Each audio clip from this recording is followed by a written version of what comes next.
네, 헌재는 오늘 주요 사건들을 함께 논의하는 종합평의를 엽니다. 이 자리에서 윤 대통령 사건뿐만 아니라 한덕수 총리 사건 등도 다 같이 살펴볼 것으로 보입니다. 두 건 모두 다음 주에 선고 윤곽이 나올지 관심인데 헌법재판소 연결해 보겠습니다. 이채영 기자. 네, 헌재 재판관들은 통상 금요일 여러 안건을 논하는 평의를 여는데 오늘 윤 대통령 탄핵 심판 관련 집중 논의가 종일 길게 이어질 걸로 보입니다.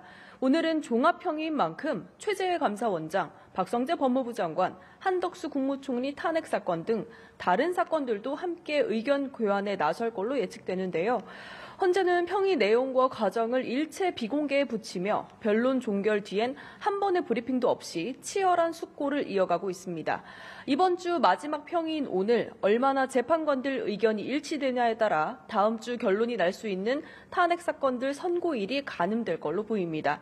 일단 오는 18일 박성재 장관 사건 첫 변론 전까진 아무 일정도 잡아두지 않아서 그 안에 결론을 내기로 한다면 일주일 남짓밖에 안 남은 건데요.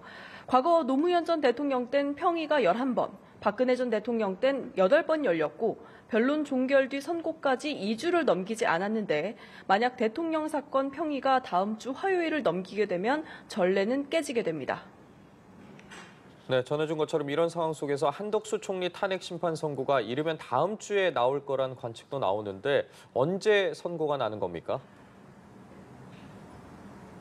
네, 결국 두 사건 가운데 한 사건이 먼저 선고가 날 수도 있고 같은 날 결론이 날 수 있는 경우의 수가 있는 상황입니다. 검찰이 헌재 한 총리 관련 국무위원 참석자들 수사기록 제공을 거부하면서 곧바로 선고 수순으로 가지 않겠냐는 관측이 우세한데요. 헌재가 재차 요청해도 검찰이 회신해줄 가능성은 낮아 보여서 추가 심리 없이 다음 주엔 선고가 나지 않겠냐는 전망이 나옵니다.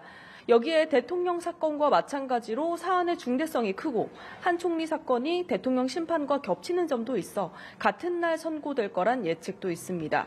하지만 재판관들 의견이 크게 엇갈릴 경우 둘 중 하나는 결론이 더 늦게 나올 가능성도 아예 배제할 수 없습니다. 선고일 지정에 연일 이목이 쏠린 가운데 심판정 앞 여론전 분위기 역시 선고가 임박했음을 느끼게 하고 있습니다.